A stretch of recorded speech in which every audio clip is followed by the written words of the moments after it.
Si vous jouez l'italienne, vous devez absolument connaître ces trois gambits qui sont extrêmement dangereux, sinon vous risquez de perdre très très vite sans avoir joué. On va commencer par le premier gambit, le gambit Rousseau, puis le gambit Blackburn, et enfin la contre-attaque Traxler, qui sont tous mauvais, mais il faut savoir quoi faire avec les blancs. Le gambit Rousseau commence ici avec F5, et malheureusement ici, je vois beaucoup trop de joueurs qui jouent E prend F5. C'est une erreur, pourquoi? On perd le centre en fait. Là, les noirs peuvent jouer E4, ils attaquent ici le cavalier F3. La plupart des joueurs ici jouent cavalier G1. Aïe aïe aïe, et c'est déjà ici avantage noir à cause de D5. Hein. Le fou qui est attaqué, vous devez le bouger. Les noirs récupèrent le pion en F5, ils ont le centre, ils ont des pièces mieux développées, c'est déjà un gros avantage pour les noirs. Mais si sur D5 vous pensez faire le malin avec Dame H5 échec, le problème c'est Roi E7. C'est un coup un peu original, je suis d'accord.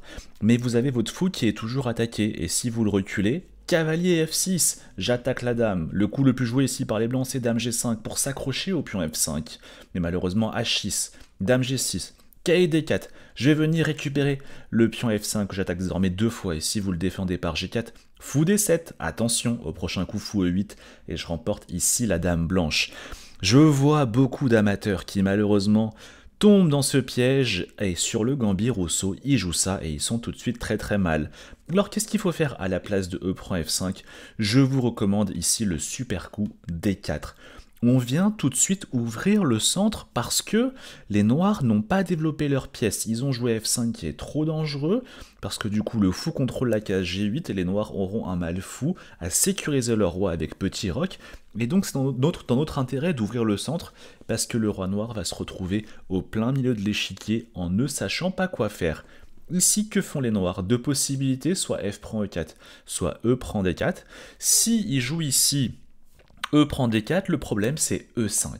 Alors ça peut surprendre parce que on ne récupère pas le pion D4, mais en fait E5 est très malin, vous prenez davantage d'espace, vous laissez ce pion en F5 qui a l'air un petit peu bête du coup, avec E5 vous contrôlez la case F6, donc le cavalier F6 aura beaucoup de mal à se développer.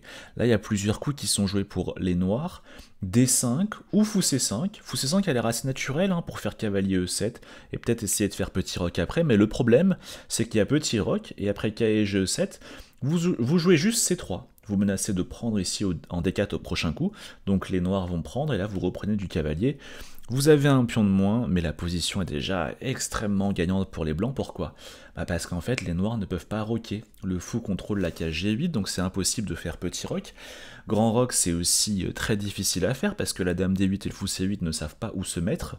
Et vous avez un gros avantage de développement. Vous allez développer vos pièces, sortir les dernières pièces, la dame ici peut-être, mettre la tour au centre, et vous allez totalement démolir les noirs qui sont encore avec leur roi au centre. Ça, c'est ce qui se passe en cas de E prend D4. Et si les noirs sur le fameux D4 face au gambit Rousseau jouent F prend E4, là vous faites ici cavalier prend E5, hein, parce que vous récupérez le pion E5 et puis vous avez aussi le cavalier F3 qui est attaqué.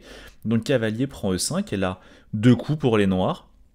Soit cavalier prend E5, soit D5. Si joue cavalier prend E5, vous faites D prend E5. Et figurez-vous que la position est déjà gagnante pour les blancs. Hein. Vous avez du dame D5, dame D7 qui arrive. Vous avez le pion E4 qui n'est pas suffisamment défendu. Vous allez le récupérer avec cavalier C3, cavalier prend E4. Et les noirs ont encore ce problème dans le gambit Rousseau qui est que comme ils ont joué F5, ils pourront jamais trop vraiment jouer petit roc à cause du fou C4 qui contrôle la case G8.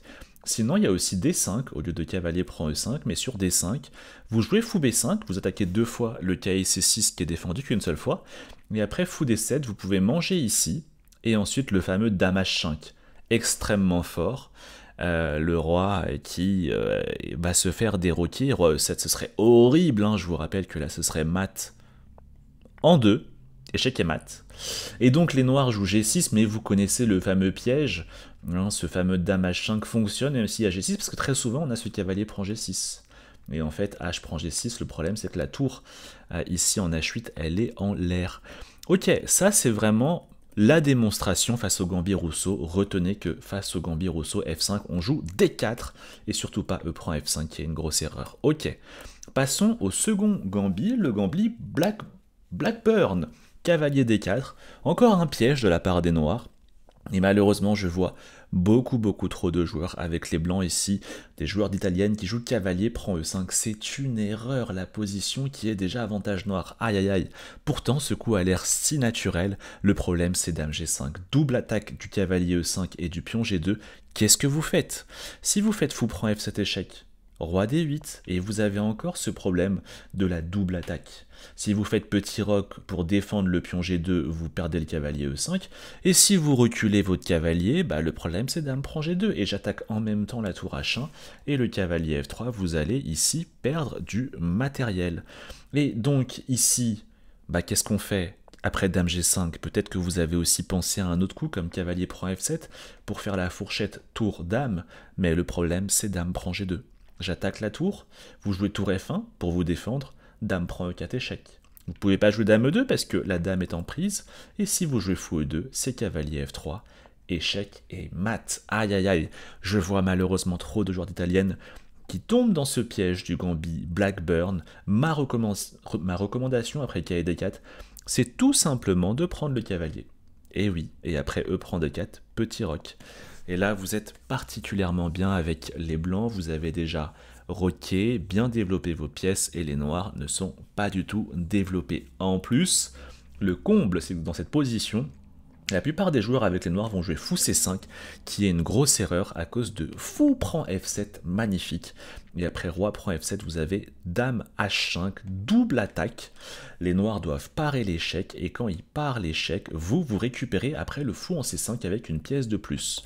Donc ça peut très vite se retourner contre les noirs, ce gambit Blackburn. Sinon, les noirs jouent aussi par exemple ici cavalier F3 ou bien D6, mais là tranquillement vous jouez D3 et puis vous allez sortir vos pièces, terminer votre développement de façon naturelle. Les noirs sont là un peu avec leurs pions double D qui sont un petit peu débiles. Voilà, donc ma recommandation, attention gambit Blackburn, on ne prend pas en E5, on prend en D4. Et maintenant, on va se faire le dernier gambit très piégeux de la part des noirs pour essayer de piéger les joueurs d'italienne que vous êtes. C'est ici cavalier F6. Et si ici vous jouez la fameuse ligne cavalier G5, vous savez, pour attaquer 2 fois le pion en F7, là, la ligne principale, vous savez, c'est D5, mais il y a beaucoup de joueurs qui tentent ce qu'on appelle la contre-attaque Traxler, fou C5.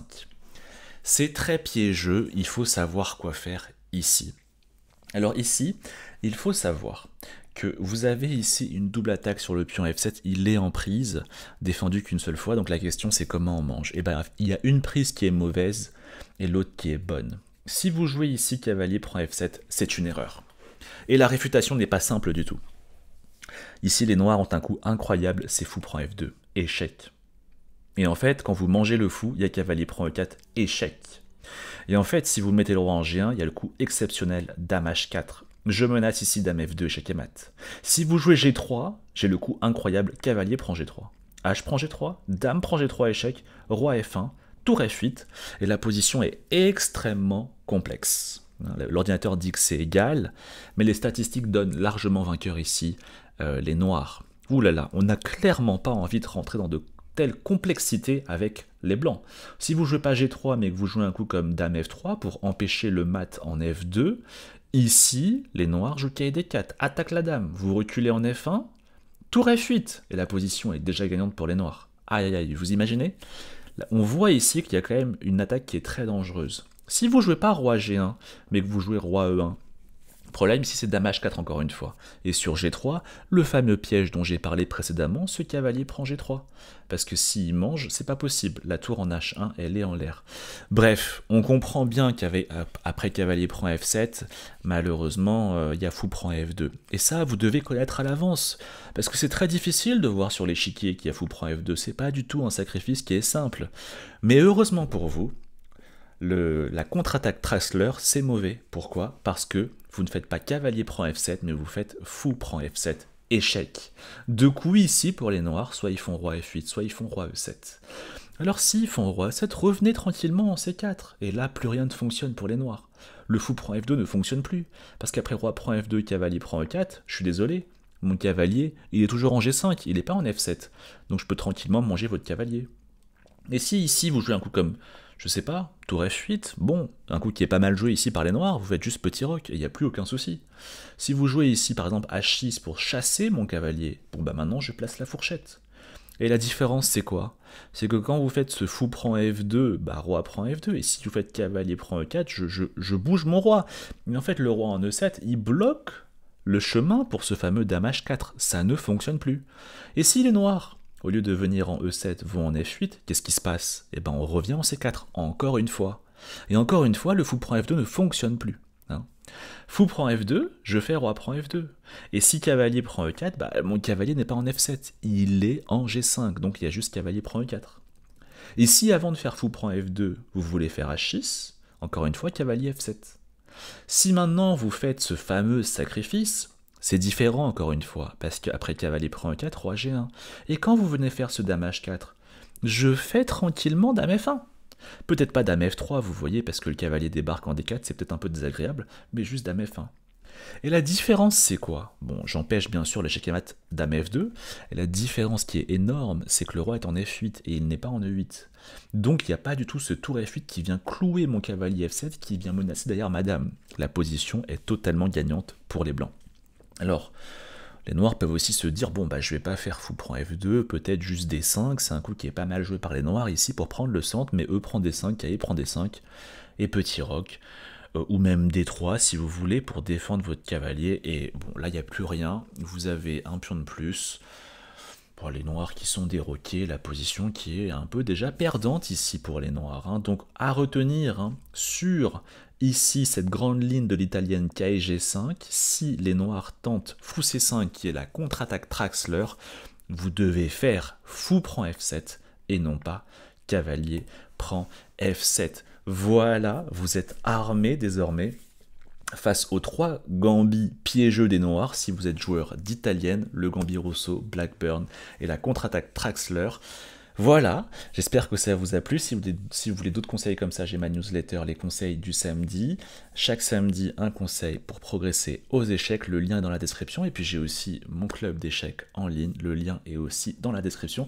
Merci à tous et on se retrouve bientôt pour une nouvelle vidéo. Ciao, ciao.